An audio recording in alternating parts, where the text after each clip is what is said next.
সমগ্ৰ অসমতে বৰ্তমানৰ চৰকাৰখনৰ নেতৃত্বত পুলিচ প্ৰশাসনৰ নেতৃত্বত যিসমূহ বনাঞ্চল আছে, যিসমূহ ট্ৰাইবেল বেল্ট আছে বা যিসমূহ সত্ৰৰ মাটি আছে বা অন্যান্য যিসমূহ চৰকাৰী মাটিত সন্দেহজনক অবৈধ নাগৰিকৰ দ্বাৰা দখল কৰি থকা হৈছে, এই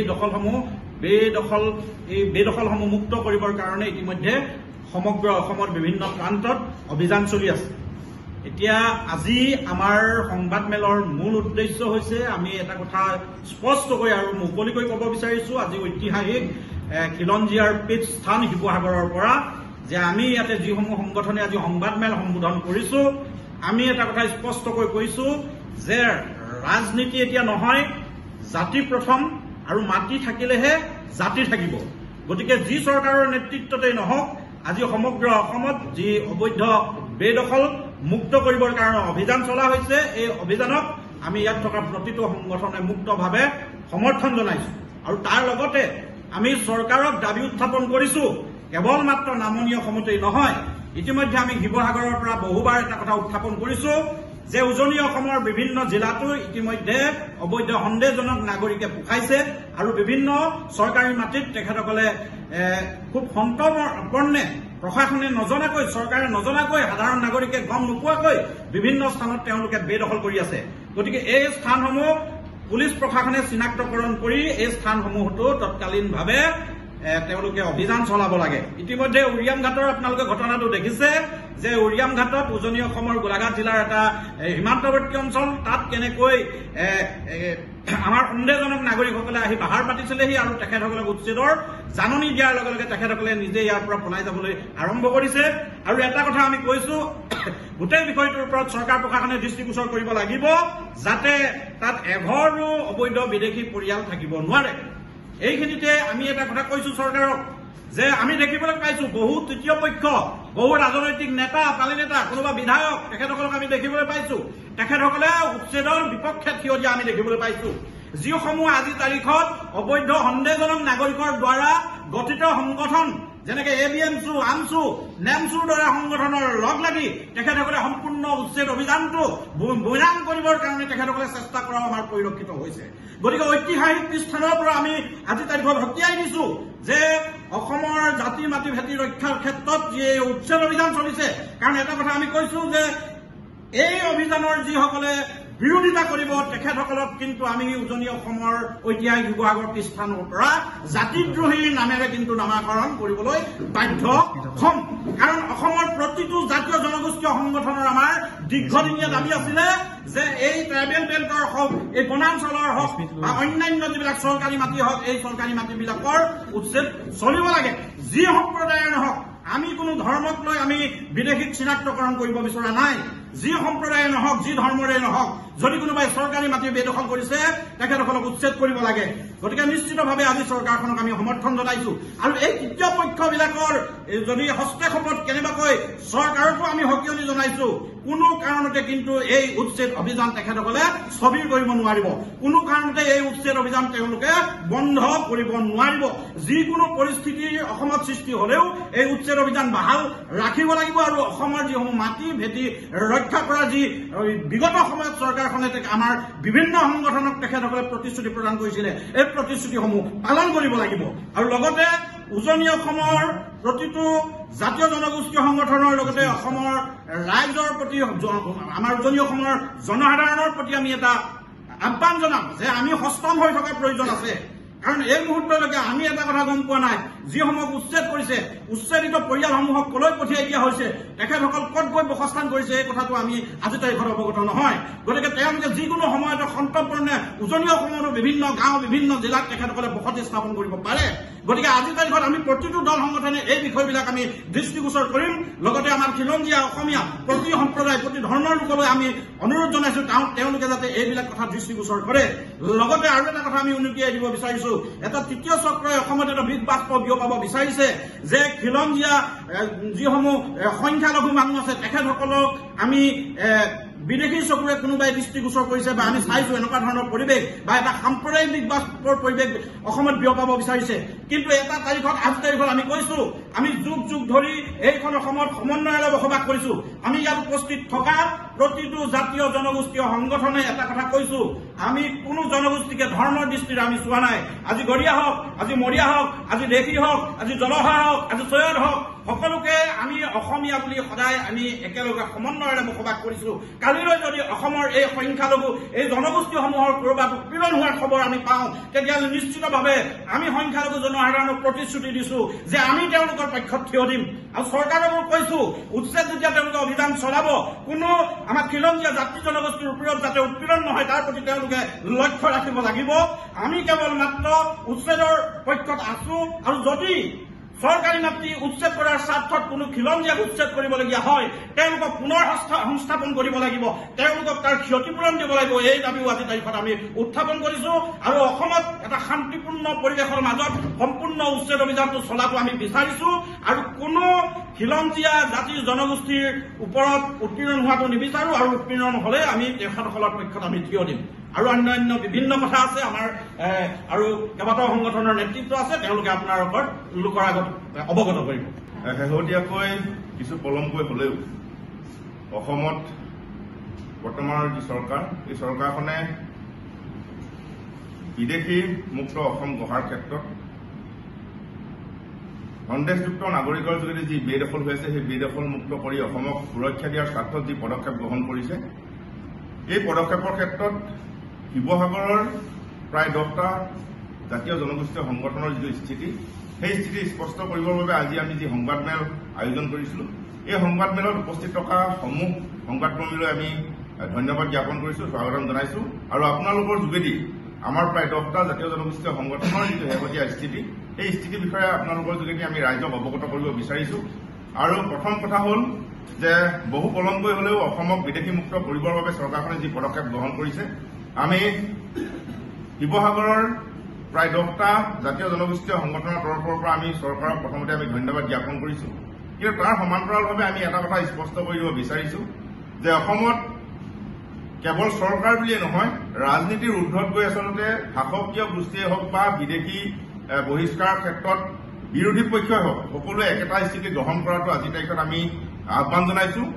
যিহেতু জাতি আগত আৰু তাৰ পাছতে ৰাজনীতি, ধৰ্ম বা অন্যান্য বিষয়বিলাক থাকে, গতিকে এই যিটো আচলতে বেদখল মুক্ত কৰাৰ ক্ষেত্ৰত বিদেশী মুক্ত কৰা অসম গঢ়াৰ ক্ষেত্ৰত যি পদক্ষেপ গ্ৰহণ কৰিছে, এই ক্ষেত্ৰত শাসকীয় হওক, বিৰোধী হওক বা অন্যান্য অসমৰ জাতীয় জনগোষ্ঠীয় যিবোৰ দল সংগঠন আছে তথা অসমৰ যিসকল খিলঞ্জীয়া ৰাইজ আছে, সকলোৱে আচলতে একেখন মঞ্চত একেদৰে একে হাতে হাত ধৰি আচলতে থিয় হোৱাটো আমি আজিৰ তাৰিখত আহ্বান জনাইছো। আৰু প্ৰথম কথাটো হ'ল যে অন্যান্য নামনি অসমৰ বিভিন্ন প্ৰান্তত অসম চৰকাৰে দ্ৰুতগতিত যি ধৰণে আচলতে উচ্ছেদ অভিযান চলাইছে, তাৰ সমান্তৰালভাৱে কিন্তু আমি শিৱসাগৰৰ আমি দল সংগঠনসমূহে কিন্তু উজনি অসমতো এই উচ্ছেদ অভিযানটো সমান্তৰালভাৱে আমি চলাটো বিচাৰিছো। কাৰণ উজনি অসমৰ বিভিন্ন প্ৰান্তত এতিয়াও এই সন্দেহযুক্ত যিসকল নাগৰিক আছে, এই নাগৰিকসকলৰ যোগেদি আচলতে বিভিন্ন স্থানত বেদখল হৈ থকা দেখিছো। আৰু আমি বিভিন্ন স্থানত সত্ৰৰ যিসমূহ মাটি বেদখল হৈ আছে, সেই বেদখল মুক্ত কৰাৰ ক্ষেত্ৰত যি চৰকাৰে পদক্ষেপ গ্ৰহণ কৰিছে তাকো আমি শলাগ লৈছো।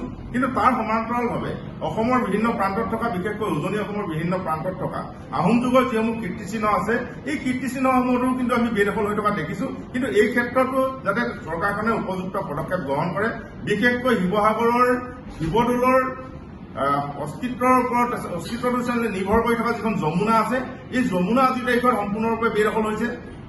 ৰংঘৰলৈ সংকট নামি অহা আমি পৰিলক্ষিত হৈছে, তাৰ মূল কাৰণটো হৈছে ৰূপহীজানত বেদখল।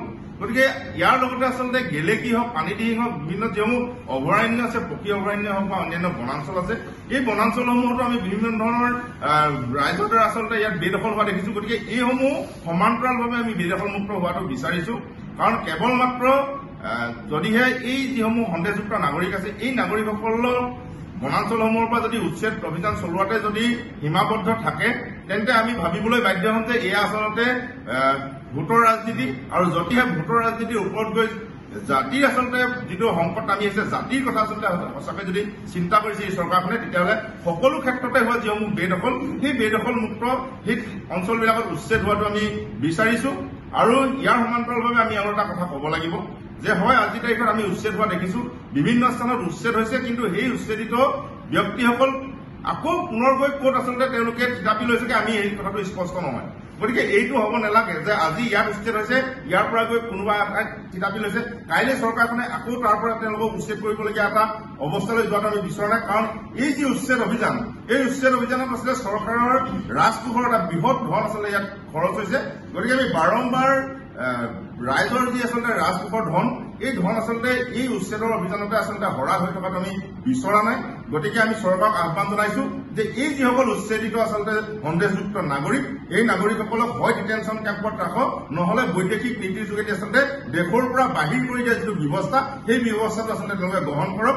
আৰু ইয়াৰ সমান্তৰালভাৱে যিসকল খিলঞ্জীয়া ৰাইজ, বহু খিলঞ্জীয়া ৰাইজেও হয়তো কৰবাত বেদখল কৰি আছে, গতিকে তেওঁলোককো তাৰ পৰা উচ্ছেদ কৰি এই যিসকল খিলঞ্জীয়া ৰাইজে, সেই খিলঞ্জীয়া ৰাইজসকলক কিন্তু পুনৰ সংস্থাপন কৰিব লাগে। কিন্তু আমি শেহতীয়াকৈ সংবাদ মাধ্যমৰ যোগেদি এটা দেখিছিলো যে যিসকল সন্দেহযুক্ত নাগৰিকক উচ্ছেদ কৰিছে তেওঁলোকক আকৌ পুনৰ সংস্থাপন দিয়াৰ এটা কথা ওলাইছিলে। গতিকে এই কথাটো আমি সম্পূৰ্ণৰূপে বিৰোধিতা কৰিছো। যিহেতু সন্দেহযুক্ত নাগৰিক যিসকল বিদেশী, সদায় বিদেশীয়ে, গতিকে হয় তেওঁলোকক ডিটেনশ্যন কেম্পত ৰাখক, নহলে তেওঁলোকক একেবাৰে দেশৰ পৰা বাহিৰ কৰি দিয়া যিটো ব্যৱস্থা, সেই ব্যৱস্থাটো গ্ৰহণ কৰক। আৰু ইয়াৰ লগে লগে আমি যিসকল খিলঞ্জীয়া ৰাইজ আছে, সেই খিলঞ্জীয়া ৰাইজসকলকো আমি আহ্বান জনাইছো যে আচলতে ধৰ্মৰ ভিত্তিত আচলতে গোটেই ধৰ্মীয় দৃষ্টিকোণেৰে বিষয়টো নাচাবলৈ আমি আহ্বান জনাইছো। কাৰণ ইয়াত এটা বৃহৎ পক্ষই ধৰ্মীয় দৃষ্টিকোণেৰে মানুহক বিভিন্ন ধৰণে আচলতে মানুহৰ মনত বেমেজালি সৃষ্টি কৰি এটা সাংঘাতিক ধৰণৰ উত্তেজনাপূৰ্ণ এটা পৰিস্থিতিলৈ লৈ যাবলৈ এটা চক্ৰান্ত কৰি আছে। গতিকে এই চক্ৰান্তৰ যাতে বলি নহয় আমি তাৰ বাবে আহ্বান জনাইছো। গতিকে যিসকল খিলঞ্জীয়া মুছলমান ৰাইজ আছে তেওঁলোককো আমি আহ্বান জনাইছো যে যিসকল সন্দেহযুক্ত নাগৰিক, তেওঁলোকক আপোনালোকে ধৰ্মীয় ভিত্তিত নাচাই তেওঁলোকক সন্দেহযুক্ত নাগৰিক বিদেশী হিচাপে যাতে আপোনালোকক গ্ৰহণ কৰে। আৰু তেওঁলোকে যদি উজনি অসমত আহি ক'ৰবাত টোপনি ফুটাৰ তেওঁলোকে প্ৰচেষ্টা চলায়, তেতিয়াহ'লে এই ক্ষেত্ৰত কিন্তু আমি ধৰ্মৰ গণ্ডিৰ বাহিৰৰ পৰা গৈ সকলো খিলঞ্জীয়া ৰাইজে একেলগে থিয় হৈ এই গোটেই ব্যৱস্থাটোৰ আমি বিৰোধী স্থিতি গ্ৰহণ কৰিব লাগিব। আৰু ইয়াৰ সমান্তৰালভাৱে আমাৰ যিসকল খিলঞ্জীয়া ৰাইজ আছে তেওঁলোকৰ প্ৰতি এটা বিশেষ অনুৰোধ। যোৱা বৰ্ষত আচলতে আমি উজনি অসমৰ বিভিন্ন দল সংগঠনে উজনি অসমৰ পৰা মিয়া খেদা এটা আন্দোলন গঢ়ি তুলিছিলো। কিন্তু সেই সময়তে উজনি অসমৰ বিভিন্ন প্ৰান্তত থকা এই যিসমূহ ইটা ভাটা আছে, সেই ইটা ভাটাসমূহতো সন্দেহযুক্ত বহু নাগৰিকে আচলতে কৰ্মৰ যোগেদি আচলতে থিতাপি লৈছিলে। আৰু সেই সময়ত যিসমূহ ইটা ভাটাৰ মালিক আছিলে তেওঁলোকে আমাক কৈছিলে যে এই বছৰ আমাক যেনে তেনে চলাই যাবলৈ দিয়ক, যিহেতু এই যিসকল আচলতে ইটা ভাটাত কাম কৰা যিসকল বনোৱা আছে তেওঁলোকক আমি বহু পৰিমাণে আচলতে লাখ লাখ টকা আগধন হিচাপে দি দিয়া হ'ল। কিন্তু তেতিয়াই আমি তেওঁলোকক স্পষ্ট কৰি দিছিলো যে যিহেতু আপোনালোকৰ খিলঞ্জীয়া ৰাইজ আপোনালোকৰ লোকচানৰ প্ৰতি দৃষ্টি ৰাখি এইবাৰৰ বাবে আমি কিছু নমনীয় স্থিতি গ্ৰহণ কৰিছো, কিন্তু অহা বৰ্ষৰ পৰা কিন্তু এনেধৰণৰ কোনো স্থিতি গ্ৰহণ কৰা নহ'ব। আৰু সেই ক্ষেত্ৰত ইটা ভাটাৰ মালিকসমূহে এটা কথা আমাক স্পষ্ট কৰি দিছিলে যে হয় আমি এই বৰ্ষৰ পৰাই যিসকল থলুৱা বনোৱা আছে তেওঁলোকক আমি ট্ৰেইন আপ কৰি ইয়াত আমি নিয়োগ কৰিব পৰা আমি ব্যৱস্থা গ্ৰহণ কৰি ল'ম। আৰু নহলে যিকোনো ভাৰতীয় মূলৰ ব্যক্তিক আমি ইয়াত বনোৱা হিচাপে কাম কৰোৱাৰ ব্যৱস্থা কৰিম, কিন্তু কোনো কাৰণতে সন্দেহযুক্ত যিসকল নাগৰিক আছে তেওঁলোকক আমি কামত নলগাওঁ। গতিকে যিহেতু ইটা ভাটাৰ কামৰ ছিজন আহি আছে, গতিকে ইয়াৰ আগতে আমি স্থিতি স্পষ্ট কৰি দিছো যে এইবাৰ কোনো ইটা ভাটা মালিকে কিন্তু এই সন্দেহযুক্ত নাগৰিকসকলক ইয়াত ব্যৱহাৰ কৰিব নোৱাৰিব। আৰু তাৰ লগতে উজনি অসমৰ বিভিন্ন প্ৰান্তত যিসমূহ আচলতে কল কাৰখানা আছে, কোনো কল কাৰখানা যাতে এই সন্দেহযুক্ত নাগৰিকক বনোৱা হিচাপে কাম কৰোৱাৰ ব্যৱস্থা নকৰে মালিক পক্ষই, আমি এই কথাটো ইয়াৰ পৰা স্পষ্ট কৰি দিছো। আৰু উজনি অসমৰ বিভিন্ন প্ৰান্তত থকা যিসমূহ খিলঞ্জীয়া ৰাইজ আছে, এই খিলঞ্জীয়া ৰাইজসকলে কোনো কাৰণতে যাতে বিভিন্ন কাৰণবশতঃ আহি পিনি যদি কোনোবাই ভাড়া ঘৰ বিচাৰে বা ক'ৰবাত টোপনি ফুটি যদি কোনো ব্যৱসায়ী সূত্ৰে ইয়াত থিতাপি লোৱাৰ যদি তেওঁলোকে প্ৰচেষ্টা চলায়, কিন্তু ইয়াক আমি প্ৰতিৰোধ কৰিব লাগিব সকলোৱে একেলগে। গতিকে আমি পুনৰবাৰ চৰকাৰ তথা বিৰোধী আৰু বিভিন্ন দল সংগঠন তথা অসমৰ খিলঞ্জীয়া ৰাইজক এটাই আহ্বান জনাইছো যে আমি সকলোৱে ধৰ্ম আৰু ৰাজনীতিৰ ঊৰ্ধত গৈ এই যিসকল সন্দেহযুক্ত বিদেশী নাগৰিক আছে এইসকলৰ পক্ষত আমি একেলগে একেটা আচলতে স্থিতি গ্ৰহণ কৰো, তেওঁলোকৰ বিৰোধী স্থিতি গ্ৰহণ কৰো আহক। আৰু তেতিয়াহে এখন সঁচা বিদেশীমুক্ত অসম আমি গঢ়াৰ ক্ষেত্ৰত সফল হ'ব পাৰিম। আপোনালোকলৈ আন্তৰিক শুভেচ্ছা জ্ঞাপন কৰিছো। অসমৰ সাম্প্ৰতিক পৰিস্থিতিৰ ওপৰত আমি এটা বিশেষ চৰ্চিত বিষয় উচ্ছেদ যি অভিযান এই সম্পৰ্কত আমি শিৱসাগৰ দল সংগঠনসমূহে আমাৰ স্থিতি স্পষ্ট কৰি দিবৰ কাৰণে আজি এই সংবাদমেলখন আমি আয়োজন কৰিছো। আৰু এই সংবাদমেল যোগে আমি আমাৰ স্থিতি আমি আপোনালোকৰ সংবাদ মাধ্যমৰ যোগেদি অসমৰ ৰাইজক জনাব বিচাৰিছোঁ। এতিয়া মূল কথা হ'ল আজি আমি ইয়াত উপস্থিত থকা 10-12টা শিৱসাগৰ জাতীয় আৰু জনগোষ্ঠীয় সংগঠনে সাম্প্ৰতিক অসমত অসম চৰকাৰে বনাঞ্চলসমূহৰ পৰা বেদখলকাৰীক যি উচ্ছেদ অভিযান চলাই আছে, এই অভিযানলৈ আমি সমূহ সংগঠনে আদৰণি জনাইছোঁ আৰু চৰকাৰৰ এনে পদক্ষেপক আমি প্ৰশংসা কৰিছোঁ। কাৰণ আমি সকলোৱে জানো যে অসমৰ এক বিস্তৰ ভূমিত সন্দেহযুক্ত কিছু নাগৰিকে সাংঘাতিকভাৱে মাটি বেদখল কৰিছে, যাৰ যোগেদি অসমৰ ভৌগোলিক যি পৰিৱেশ সেই পৰিৱেশ বিনষ্ট কৰাৰ লগতে অসম আৰু অসমীয়া জাতিৰ অস্তিত্বৰ প্ৰতি ভাবুকিস্বৰূপ হৈ পৰিছে। গতিকে অসম চৰকাৰৰ এনে পদক্ষেপক আমি অতি বলিষ্ঠ আৰু সাহসী পদক্ষেপ বুলি আজিৰ এই সংবাদমেলত আমি অভিহিত কৰিছোঁ। 2 নম্বৰ কথা হ'ল এই উচ্ছেদক লৈ আমি দেখিবলৈ পাইছোঁ যে এই উচ্ছেদক লৈ অসমৰ বিভিন্ন ধৰ্মীয় সংগঠন আৰু জাতীয়তাবাদৰ পতা ভুল বজাই থকা কেৱলমাত্ৰ নিজৰ ৰাজনৈতিক স্বাৰ্থ সিদ্ধিৰ কাৰণে ধুৰন্ধৰ কিছু ৰাজনৈতিক নেতাই ধৰ্মীয় আৱেগ সৃষ্টি কৰি অসম চৰকাৰৰ এনে বলিষ্ঠ পদক্ষেপত বিপথে পৰিচালিত কৰাৰ চেষ্টা আমি দেখিবলৈ পাইছোঁ। এইসকল ধৰ্মীয় সংগঠন আৰু ধৰ্মীয় উন্মাদনাৰে নিজৰ স্বাৰ্থ পূৰণ কৰা এই ৰাজনীতিকসকলে এই উচ্ছেদিত জনতাৰ মাজলৈ গৈ পেলাই তেওঁলোকক ধৰ্মীয় আৱেগ অনুভূতি জগাই তুলি তেওঁলোকক উচতনি জগাই মানে জোল খাই তেওঁলোকে অসমৰ যি শান্তি সম্প্ৰীতিময় পৰিৱেশ সেই পৰিৱেশ তেওঁলোকে বিনষ্ট কৰিব কৰাৰ আমি চেষ্টা আমি পৰিলক্ষিত কৰিছোঁ। গতিকে আজিৰ আমাৰ এই সভাই এই সংবাদমেলৰ যোগেদি সেইসকল সংগঠন আৰু সেইসকল তথাকথিত জাতীয়তাবাদী ৰাজনৈতিক নেতাক আমি সকীয়াই দিছোঁ যাতে তেওঁলোকে অসমত ধৰ্মীয় বিভেদকৰণ ধৰ্মীয় মেৰুকৰণ কৰি পেলাই অসমৰ শান্তি সম্প্ৰীতিত যাতে তেওঁলোকে আঘাত নাহানে। 2 নম্বৰ কথা আমাৰ স্পষ্ট কথা, আমি সদায় বিদেশী খেদাৰ পক্ষত আছোঁ। আমি কেতিয়াও বিদেশীক সংৰক্ষণ ৰক্ষণাবেক্ষণ দিয়াৰ আমি পক্ষত নাই। আমি যি বিদেশী নহওক, সি হিন্দুও হ'ব পাৰে, সি মুছলমানো হ'ব পাৰে, আমি কোনো বিদেশীক ধৰ্মীয় দৃষ্টিকোণেৰে চাব বিচৰা নাই। আমি সকলো বিদেশী অসমৰ পৰা বহিষ্কাৰ হোৱাটো আমি বিচাৰোঁ। সেইকাৰণে আমি কৈছোঁ যে আজি দেখিছোঁ যে একাংশ সন্দেহযুক্ত বিদেশী বাংলাদেশীৰ অভিভাৱক হ'ব বিচৰা ৰক্ষকৰ ভূমিকা লোৱা সেইসকলক আমি সেইকাৰণে এনেধৰণৰ কামৰ পৰা আমি আঁতৰি থাকিবৰ কাৰণে জনাইছোঁ। ইয়াৰ লগে লগে আমি 3 নম্বৰ কথাটো হ'ল যে আজিৰ এই সংবাদমেল যোগে আমি অসম চৰকাৰক আহ্বান জনাইছোঁ যে উচ্ছেদ কেৱল নামনিত হ'লে নহয়, এতিয়া উচ্ছেদ কেৱল নামনিত হৈ আছে, কিন্তু আমি কৈছোঁ যে এই উচ্ছেদ সমগ্ৰ অসমতে হ'ব লাগে, অৰ্থাৎ উজনি অসমতো এই উচ্ছেদ হ'ব লাগে।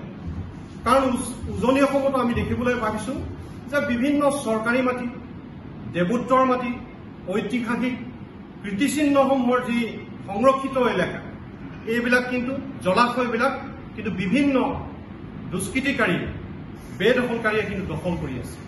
আমি বিভিন্ন সময়ত অসমৰ দল সংগঠনসমূহে এই ক্ষেত্ৰত অসম চৰকাৰক আহ্বান জনাইছোঁ, কিন্তু আমি দেখিবলৈ পাইছোঁ যে এই ক্ষেত্ৰত অসম চৰকাৰে এটা বলিষ্ঠ ভূমিকা ল'ব লাগিব। আজি যেনেধৰণে তেওঁলোকে নামনি অসমত বনাঞ্চলসমূহ বিজিআৰ লেণ্ডসমূহ মুকলি কৰিছে, ঠিক তেনেকৈ উজনি অসমত থকা ঐতিহ্যমণ্ডিত শিৱসাগৰ যেনেকৈ আমি ক'ব বিচাৰোঁ, বিশেষকৈ তলাতল ঘৰ, ৰংঘৰ, কাৰেংঘৰ, আমাৰ যমুনাখন, জলাশয়সমূহ এইবিলাক কিন্তু উচ্ছেদ কৰিব লাগে। 3 নম্বৰ কথা, সাম্প্ৰতিক পৰিস্থিতিত আমি এই সংবাদমেল যোগে অসমৰ বিশেষকৈ উজনি অসমৰ মুছলমান লোকসকলৰ প্ৰতি আমি এটা অনুৰোধ জনাব বিচাৰিম, এটা আমাৰ আহ্বান যে আমি কেতিয়াও কোৱা নাই যে অসমৰ পৰা খিলঞ্জীয়া মুছলমানক ইয়াৰ পৰা উচ্ছেদিত কৰক, আমি সেই পক্ষত কেতিয়াও নাই। গতিকে আমি আজি আহ্বান কৰিব বিচাৰিছোঁ মুছলমান ৰাইজক যে এই উচ্ছেদৰ ক্ষেত্ৰত তেখেতলোকৰ সহযোগিতা লাগিব। তেওঁলোকৰ সহমত লাগিব কাৰণ অসমত থকা খিলঞ্জীয়া মুছলমান যিসকল আছে গৰীয়া মৰীয়া ডেকি জোলা চৈয়দ এই সকলো অসম আৰু অসমীয়াৰ এটা অংগ গতিকে এই উচ্ছেদৰ সময়ত যাতে নামনি অসমৰ পৰা কিছু সন্দেহযুক্ত ব্যক্তি আহি যাতে উজনি অসমত থিতাপি ল'ব নোৱাৰে তাৰ পৰা পলাই আহি যাতে তেওঁলোকে উজনি অসমত থিতাপি ল'ব নোৱাৰে এই ক্ষেত্ৰত কিন্তু উজনি অসমৰ মুছলমান ৰাইজে কিন্তু কঠোৰ দৃষ্টি ৰাখিব লাগিব গতিকে এইখিনি কথা আমি আজি সংবাদমেল যোগে সকলো ৰাইজকে জনাব বিচাৰিছো আৰু এই যে উচ্ছেদক লৈ ধৰ্মীয় ৰাজনীতি কৰা ধৰ্মীয় উদ্বাদনা সৃষ্টি কৰি এই উচ্ছেদ অভিযানক বিপথে পৰিচালিত কৰিব বিচাৰে ফুলজাৰি মৰা এই কথাবিলাকৰ পৰা যাতে অসমৰ ৰাইজ সজাগ আৰু সচেতন হৈ থাকে আজি এই সংবাদমেল যুগৰ পৰা আমি তেওঁলোকক অসমৰ ৰাইজক আহ্বান জনাইছো ইয়াৰ লগতে আমি অসম চৰকাৰক এইটোও আহ্বান জনাব বিচাৰিছো যে এই উচ্ছেদ কালত যাতে অসমৰ খিলঞ্জীয়া মানুহৰ কোনো হাৰাশাস্তি নহয় বিশেষকৈ কৈ থকা হৈছে যে এটা বিশেষ সম্প্ৰদায় এটা বিশেষ ধৰ্মৰ লোকক হাৰাশাস্তি কৰা হৈছে কিন্তু আমি কৈছো যে উচ্ছেদিত ৰাইজ যিকোনো ধৰ্মৰ হ'ব পাৰে তথাপিও আমি চৰকাৰক আহ্বান জনাইছো যাতে অসমৰ খিলঞ্জীয়া মুছলমান গৰীয়া মৰীয়া ডেকি জোলা বড়ো কছাৰী মিচিং তিৱা যিয়েই নহওক এইসকল ভাৰতীয় লোক যাতে হাৰাশাস্তি নহয় আৰু এই উচ্ছেদৰ কালত কোনো যদি ভাৰতীয় উচ্ছেদিত হৈছে তেওঁলোকে যদি এনে পৰীক্ষণ কৰিবলগীয়া হৈছে তেখেতলোকক শীঘ্ৰে মানৱীয় দৃষ্টিকোণেৰে তেওঁলোকক পুনৰ সংস্থাপনৰ কাৰণে আমি দাবী উত্থাপন কৰিছো গতিকে এই সংবাদমেলৰ যোগেদি আমি শিৱসাগৰ বিভিন্ন দল সংগঠন আজি 10টাতকৈ ওপৰৰ সংগঠনে আমাৰ আমি স্থিতি আমি প্ৰকাশ কৰি দিছো আৰু অসম চৰকাৰলৈ ধন্যবাদ জ্ঞাপন কৰিছো যে অসম কেতিয়াও বিদেশীৰ বধ্যভূমি হ'ব নোৱাৰিব অসমৰ পৰা সকলো নাগৰিক বহিষ্কাৰ হ'ব লাগিব উজনি অসমতো উচ্ছেদ হ'ব লাগিব আৰু চৰকাৰে অসম চৰকাৰে নহয় ভাৰত চৰকাৰে অতি শীঘ্ৰে এই বিদেশীসকলক বিতৰণ কৰাৰ কিন্তু ব্যৱস্থা কৰিব লাগে বুলি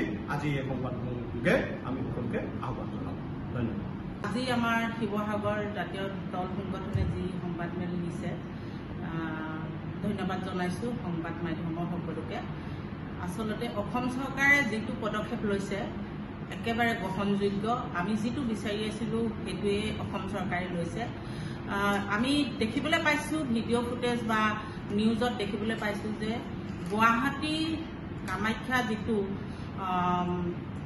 বেদখল সূৰ্য মন্দিৰ হয় ন সূৰ্য পাহাৰ তাত যিখন এখন গাঁও গঠিত হৈছে গোটেই মিয়া ভিডিঅ' দেখিছো আমি গোটেই মিয়া মানে এখন গাঁও হৈছে তাত অকল টিঙেৰে মানে ঘৰ দি আছে টিঙে বনাই লৈছে তেওঁলোকে গতিকে সেইখন সংবাদ মাধ্যমে যেতিয়া দৃষ্টিগোচৰ কৰিছিলে অসম চৰকাৰে সেইটো চাব লাগে যে সেইটো বেদখল মুক্ত হ'ব লাগে আৰু সতীৰ্থসকলে ইতিমধ্যে সকলোখিনি কথা ক'লে আমিও ছাপোৰ্ট কৰিছোঁ বিদেশী মুক্ত এখন অসম আমাক লাগে বিশেষকৈ মহিলাসকলক মই আহ্বান জনাইছোঁ কেৱল মাত্ৰ সংগঠনৰ পুৰুষসকলে যে এইটো পদক্ষেপ ল'ব লাগে এইটো নহয় মহিলাসকলো ওলাই আহক কাৰণ কেলে আজিৰ দিনত আমাৰ মহিলাসকল এই বিদেশীসকলৰ কাৰণে এই মিয়াসকলৰ কাৰণে সুৰক্ষিত নহয় যিহেতু ঘৰত বিভিন্ন এটা তেওঁলোকে ভেকচিন ধৰি ধৰক সোণৰ এই সোণবিলাক যে চাফা কৰিব লাগে এইবিলাক মিয়াই কাম কৰি আছে